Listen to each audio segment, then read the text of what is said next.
So me and the man, we're sitting around the big parlor room. We haven't been sitting around the big parlor room as much because the man doesn't drink so much anymore. Now he's more like what you say, used to be an everyday sloshy alcoholic.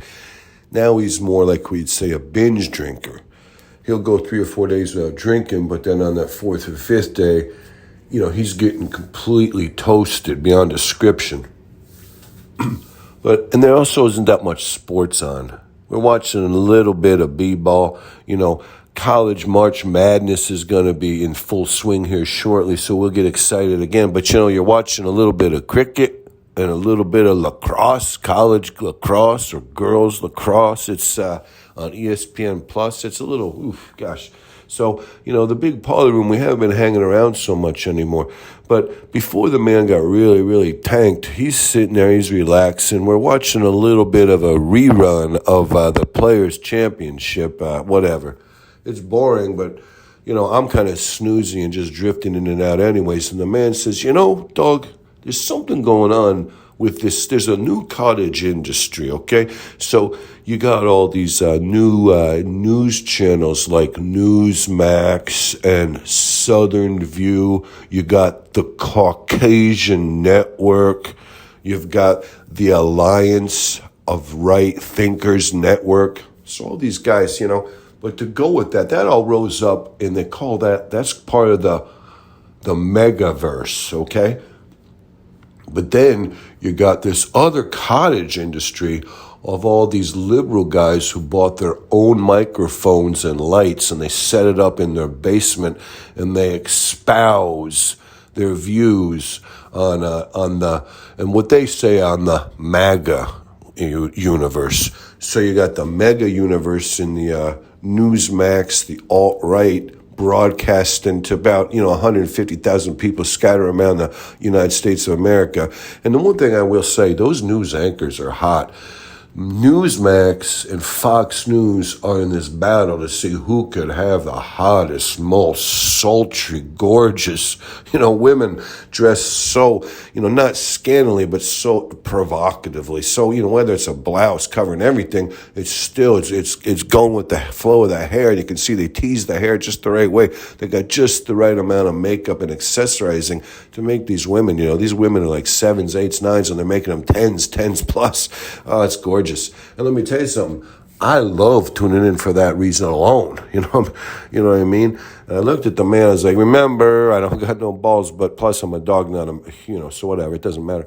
And the man goes on. He says, but these kids, they buy these microphones and they're all a little bit too chubby.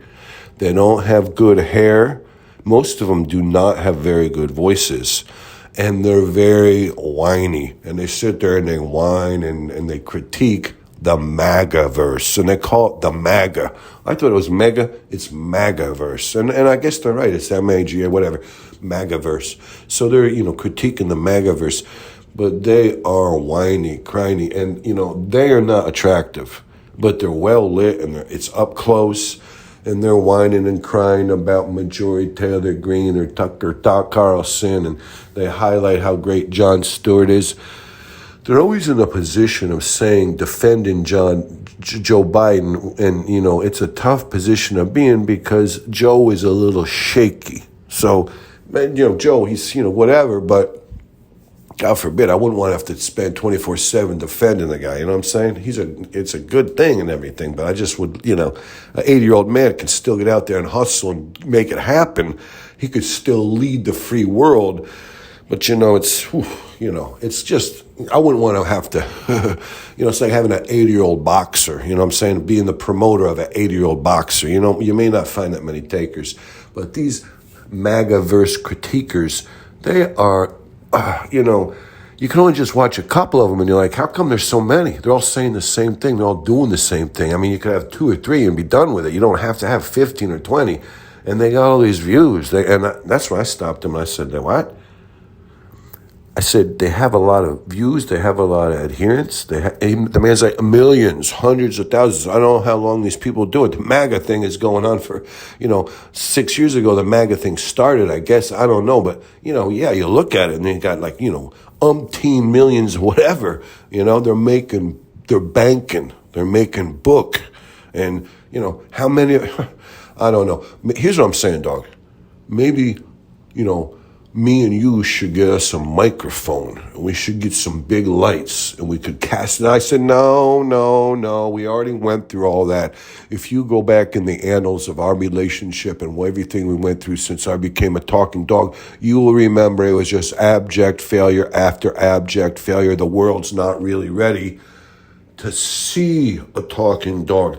As far as the world knows, I could be an animated figure or a character, but if they see an actual real talking dog, it's going to make the MAGA-verse look like, Pee Wee Herman's Little Adventure or something.